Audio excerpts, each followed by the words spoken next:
किसान भाइयों नमस्कार, मैं आपका अपना एग्रो गुरु आप लोगों के लिए कुछ नए नए वीडियो और कुछ नई जानकारियाँ। जैविक है तो मुमकिन है, और जैविक के बढ़ावा देने के लिए कि रसायन से बहुत जो हानियाँ हो रही हैं, जो क्षति पहुँच रही हैं, जो दिक्कतें आ रही हैं शरीर में मानसिक रूप से और हमारे समाज में, जो वो जहर घुल रहा है, उस जहर को कैसे ख़त्म करना है, उस रसायन से हमें कैसे मुक्ति पानी है, उसका एक संजीदा जो हमारे किसान भाई होते हैं उनसे बेहतर कोई चीज़ें नहीं जानता है। और उसमें जो जागरूक किसान होते हैं वो सबसे अच्छा उदाहरण पेश कर सकते हैं ऐसे किसानों के लिए जो इसके खतरे को अच्छे से भांपते हैं, जानते हैं और समझते हैं कि रसायन कितनी क्षति उनको दे सकता है। सबसे पहले हमारे बीच में जो हमारे किसान भाई हैं उनको आज अगर हम बात करें तो किसी पहचान की आवश्यकता नहीं है, क्योंकि हमारे ज़िले की एक शान के रूप में उभर रहे हैं। और हम कामना करते हैं सरकार से भी कि उन्हें अच्छे से पुरस्कृत किया जाए, क्योंकि ऐसे प्रोत्साहित किसान ही अगले किसान को प्रोत्साहन दे सकते हैं, नई नई टेक्निक बता सकते हैं, ताकि वो आत्मनिर्भर की दिशा में बढ़ सके और हमारे प्रधानमंत्री जी का सपना सकुशल बढ़ाया जा सके। उसके लिए मैं बहुत बहुत धन्यवाद करना चाहूँगा। नाम आपका क्या है सर? गया प्रसाद मौर्य। गया प्रसाद मौर्य जी, गाँव मोहम्मदपुर, ये बिस्वा मोहम्मदपुर, पोस्ट बिशनपुर और फतेहपुर। हाँ, ब्लॉक फतेहपुर जी, ब्लॉक फतेहपुर। आपकी कहानी हम लोगों ने कई बार यूट्यूब पर देखी है, चैनल पर भी देखी है, तो उससे प्रोत्साहन मिलता था कि हम लोग आपसे मिल सकें और आपके साथ जैविक खेती के लिए बढ़ावा देने की बातचीत कर सकें। जैविक खेती की तरफ आपका रुझान कैसे आया? आज से 10 साल पहले मुझको कैंसर हुआ था जी, और कैंसर से तो मैं ठीक हो गया। फिर मैं यूट्यूब पे देखता रहा कि पेस्टिसाइड और जहरीयुक्त जैविक खेती, ये सब देखने के बाद मुझे भी लगा कि जैविक खेती करना चाहिए। यानी एक यूट्यूब प्रेरणा की तरीके से लोगों के बीच में आकर के काम भी कर सकता है। और मैं भी यही चाहूँगा कि टीवी छोड़कर लोग यूट्यूब की तरफ आएँ, ताकि जानकारी से भरी चीज़ें देखें और वो ना देखें जो उन्हें दिखाया जा रहा है, बल्कि जानकारी वाली चीज़ें देखें। जब आप रासायनिक खेती करते थे तब आपको शारीरिक दिक्कतें वगैरह कुछ हुआ करती थी पहले? हाँ, दवा डालने पर जैसे जलन वगैरह होने लगती है या जी। बदबू बहुत ख़राब होती है, उससे ख़राब एहसास होता है। और उससे आप ये बेहतर जानते हैं कि हमारे जो शरीर में दिक्कतें, जैसे आप कैंसर की लड़ाई जीत करके आए हैं, ऐसे बहुत सारे किसान भाई हैं जो नहीं जीत सके और वो आज दुनिया में नहीं हैं। ऐसे लोगों के लिए आप एक प्रेरणा स्रोत हैं और एक अच्छी प्रेरणा के साथ आप आगे बढ़ रहे हैं और नई नई खेती आप हम लोगों के ज़िले में लेकर के आ रहे हैं। जैसे आपने पिछले साल काला गेहूँ भी किया था, इस बार काला धान भी कर रहे हैं, अभी हम लोग वहाँ भी चलेंगे। यहाँ आप ड्रैगन फ्रूट की खेती भी कर रहे हैं, बगल में पपीता भी लगा रखे हैं, घुइयाँ भी लगा रखे हैं, गोभी भी लगा रखे हैं, सतावर भी लगा रखे हैं, और आपने सहजन भी लगाया हुआ है, बैगन भी लगाते हैं, मिर्च भी लगाते हैं। यानी आप पूरा मल्टीपल क्रॉपिंग कर रहे हैं, जिससे आपको आर्थिक भी मदद मिलती है और एक ज़िले में एक अच्छा नाम और पहचान भी आप कायम कर रहे हैं। और हम लोगों का गर्व है कि आप हमारे ज़िले से भी आते हैं। हमारे बीच में आपके छोटे भाई भी हैं, उनको भी बुलाना चाहेंगे। आइए आइए, तो एक मिनट आइए, एक मिनट आइए। ज़रूरी है, किसानों के लिए प्रेरणा बनना बहुत ज़रूरी है। आइए आइए आइए, तो ये देखिए, हमें जिम्मेदारी लेनी है और इस जिम्मेदारी को पीछे नहीं जाना है। कभी ना कभी हमें पहल तो करनी ही है। जैसे आप पहले रसायन के स्प्रे किया करते थे और आज आप जैविक का स्प्रे कर रहे हैं, तो दोनों में अंतर क्या आ रहा है, इसके विषय में आप जानकारी देना चाहेंगे किसान भाइयों को? अंतर बहुत बड़ा है।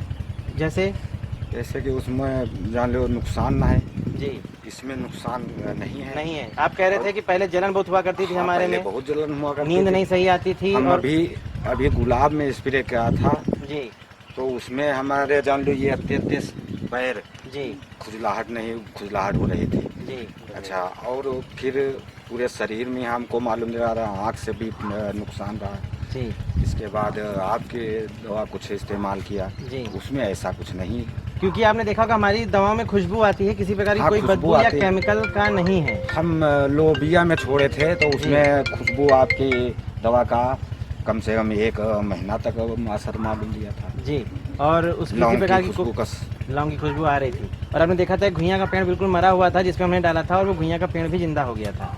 तो जैविक में चीज़ें ताकत होती हैं, समय थोड़ा सा लगता है। हमें रासायनिक तरीके से एकाएक दिखता नहीं, लेकिन उसके परिणाम बड़े लंबे होते हैं। जैसे आपने कहा 1 महीने तक उसकी खुशबू थी। हाँ, 1 महीने तक खुशबू थी। तो ये जो परिणाम हैं ये काफ़ी सुखदायक होते हैं और जो किसानों के लिए जो जहर की जो मुक्ति चाहिए हमें, क्योंकि जैविक की तरफ बढ़ना होगा, वरना हमारा खेत, हमारा समाज बहुत जहरीला, बहुत दूषित होगा।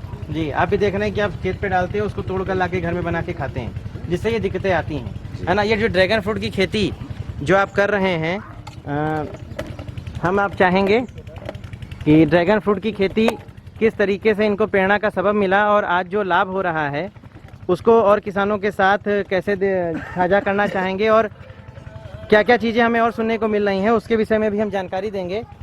जैसे हम लोगों की बातचीत हुई थी कि आप ज़िले में इसको बड़े पैमाने पे बढ़ाना चाह रहे हैं, यानी किसानों को हम लोग जोड़ना चाह रहे हैं कि इससे वो आय के अच्छे स्रोत पा सकें। तो क्या आप इनके पौधे और नर्सरी के द्वारा अन्य लोगों को पौधे पहुंचाने की कृपा करेंगे? हाँ, ये हमारा प्लान चल रहा है कि अभी मिट्टी की तैयार करा रहे हैं, फिर कटिंग से पौधा तैयार किया जाएगा जी। जो हम तो चाहते हैं कि भविष्य और समय को देखते हुए ये क्रॉप ड्रैगन फ्रूट की जो है ज़्यादा अच्छी महसूस हो रही है। ये सभी किसानों को करना चाहिए जी जी, क्योंकि इसमें बीमारी बहुत ही ना के बराबर है, बीमारी कोई नहीं लगती है, पानी का खर्चा कम है, खाद दवा का खर्चा बहुत कम है, इसलिए इसमें प्रॉफिट ज़्यादा अच्छा है। प्रॉफिट ज़्यादा अच्छा है। तो आप ये जो कटिंग होंगी और जो नए पौधे होंगे ये कब से किसान भाइयों के लिए अवेलेबल होना शुरू हो जाएंगे? ये अक्टूबर लास्ट से हम देना शुरू कर देंगे। अक्टूबर लास्ट से। तो हम चाहेंगे कि आप जल्द से जल्द, अगर आप ड्रैगन फ्रूट की खेती के विषय में चाह रहे हैं तो हम आपको ट्रेनिंग भी देंगे, आपको पौधे भी मिलेंगे और जैविक खेती की वो सारे साजो सामान भी देंगे जो आपको अच्छे फल की प्राप्ति होगी, ऐसे चमकदार बढ़िया से फल जो आप अच्छी आमदनी का स्रोत भी होंगे। और अगर हम कहें इसके साथ आप कई खेती और भी कर लेते हैं। हाँ, छोटी क्रॉप इसके अंदर हो सकती है, जैसे फूल गोभी, पत्ता गोभी, धनिया, पालक, ये सारी छोटी छोटी क्रॉपें जो बड़े अच्छे ढंग से की जा सकती है। यानी इसकी जो हमारी ज़्यादा लागत है उसका पैसा हम वहाँ से प्राप्त कर लेते हैं। हाँ, वो प्राप्त हो जाएगा और इसमें शायद पपीता की भी खेती हो सकती है। पपीता की भी हो सकती है। आपने पपीता लगा के एक रिसर्च भी किया है, मैं दिखाना चाहूँगा। ये पपीता भी आप देख सकते हैं, एक अच्छा पपीता लगा हुआ है और कई लाइनों में लगा हुआ है। यानी यहाँ पर आप अगर आप आते हैं तो ट्रेनिंग के साथ साथ वो सारी चीज़ें पाएंगे जो एक उभरते किसान के लिए आवश्यक हैं। और जैसे आप देखते हैं मार्केट में रसायन की अपेक्षा जैविक फलों की डिमांड ज़्यादा है और उससे रेट भी अच्छा मिलता है। तो क्या आपको वास्तव में मिलता है, ये केवल बातें हैं? नहीं, अब हमको तो मान लीजिए जैविक का तो वही शुरुआत है, हमारे पास कोई जैविक का प्रमाण पत्र तो है नहीं, इसलिए उसको लोग मानना तो नामुमकिन समझते हैं, लेकिन जो समझते हैं कहने से कि हाँ कर रहे हैं तो वो उसको ले रहे हैं। देखिए उसका सर्टिफिकेट हम देते हैं क्योंकि हमारे पास सर्टिफिकेट है, हम ISO सर्टिफाइड हैं। हम जहाँ भी अब जाएंगे क्योंकि आप हमारा प्रोडक्ट भी यूज़ कर रहे हैं तो हम इसको खोल के कह सकते हैं कि आप जैविक फल उगा रहे हैं। आगे चल करके हो सकता है अगर आप सर्टिफिकेट नहीं लेते तो हम अपने बैनर में इसको बेचने की कोशिश करेंगे क्योंकि हम ऑर्गेनिक हैं और हमारी पहचान ऑर्गेनिक की है। अभी हम चलते हैं आपके धान के खेत में जहाँ आप काले धान की व्यवस्था भी कर रहे हैं। आगे चल करके हम चाहेंगे किसानों को प्रेरित करें, उसके बीज भी उनको मुहैया कराएं। तो किसान भाइयों अभी मैं आगे हम लोग की वीडियो पूरा देखते रहिए क्योंकि अब अगली जो कड़ी आएगी उसमें वो धान के खेत की होगी जिसमें आप काला धान की भी जानकारी प्राप्त करेंगे। सर, काले गेहूं का सीड उपलब्ध है। काले गेहूं का सीड उपलब्ध है। अभी उसकी हम लोग चर्चा खेत पे ही करते हैं ताकि ये सारी जानकारी किसान भाइयों को मिलती रहे। जैसा कि हमने अभी अगले भाग में बताया था कि हम अभी काले धान की तरफ चलेंगे और वहाँ की जानकारी देंगे। देखिए उभरते हुए जो हमारे कृषक भाई होते हैं जो नई नई टेक्नोलॉजी और अपने बच्चों को भी प्रेरित करते हैं खेती के लिए, ऐसे किसान बहुत कम देखने को मिलते हैं। वरना मैक्सिमम लोग तो खेती को छोड़ करके वो छोटा मोटा व्यापार और छोटी मोटी नौकरी करना पसंद कर रहे हैं आज की डेट में, क्योंकि लागत ही इतनी बढ़ चुकी है। अभी जैसे आपसे बात हुई थी काले धान के विषय में लेकर के, आपने बोला कि काला बीज भी जिस गेहूं के लिए भी चाहिए, तो हम अभी इसकी भी बात करेंगे कई जगह किसान भाइयों से। अगर वो नई खेती की तरफ बढ़ावा दे रहे हैं तो हम लोग उसमें पूरा योगदान करें। तो जो काले धान की जो शुरुआत हुई इसको आपने कैसे जाना था, कैसे समझा था कि एक कुछ अलग काला धान भी उगा करके देखा जाए?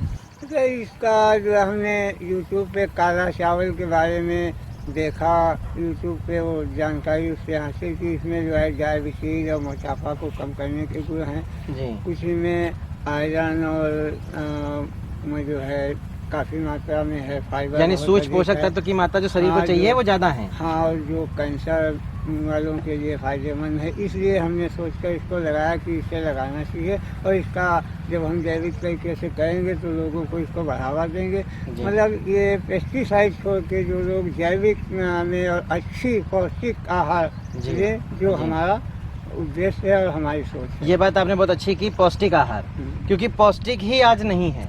अगर हम दूध पिएं तो उसमें वो स्वाद नहीं है, अनाज खाएं तो वो सौंधापन नहीं है, घी खाएं तो वो स्वाद नहीं है, क्योंकि ओरिजिनल होते हुए भी वो चीज़ें नहीं हैं जो होनी चाहिए। क्योंकि जैविक चीज़ों को खा करके आज कोई भी व्यक्ति अगर देखा जाए तो जीवन यापन नहीं कर रहा है, यानी उसका खाना सिर्फ चारे के समान है, भोजन के समान नहीं रह गया है। इस आपकी पहल के लिए हम लोग आपका बहुत बहुत धन्यवाद करना चाहेंगे।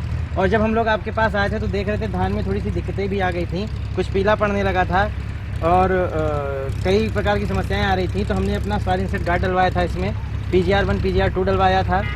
तो उसके बाद जो ये अंतर दिखे आपको, जो हरापन आना शुरू हुआ है, इसको लेकर के जो जैविक की प्रति और आपका जो रुझान है वो मजबूत हुआ है थोड़ा।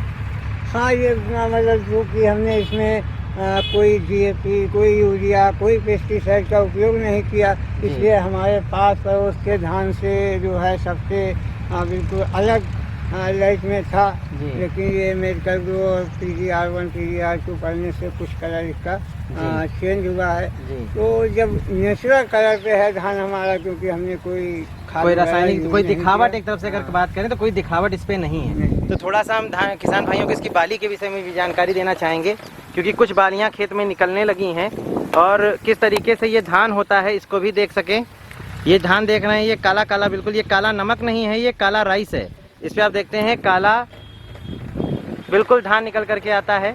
और जैसे हमारे किसान भाई ने भी बताया, ये शुगर फ्री है, इसमें पौष्टिक आहार की मात्रा ज़्यादा होती है। तो इन चीज़ों को लेकर के प्रेरित होइए और आगे से सभी प्रकार के जो काले धान हैं या काला गेहूं है, इसके बीज हम लोगों को मुहैया कराए जाएंगे। और जैविक खेती के लिए सभी प्रकार के जो पोषक तत्व से संबंधित जो भी प्रोडक्ट हैं या कीटनाशी हैं, तो हम लोग उसको मुहैया कराएंगे। और एक टीम वर्क की तरीके से, यानी जैसा काम हम लोग करते हैं उस टीम वर्क की तरीके से सभी लोग मिलकर के काम करेंगे और एक दूसरे का हाथ बटाएंगे। इसके लिए बहुत बहुत धन्यवाद।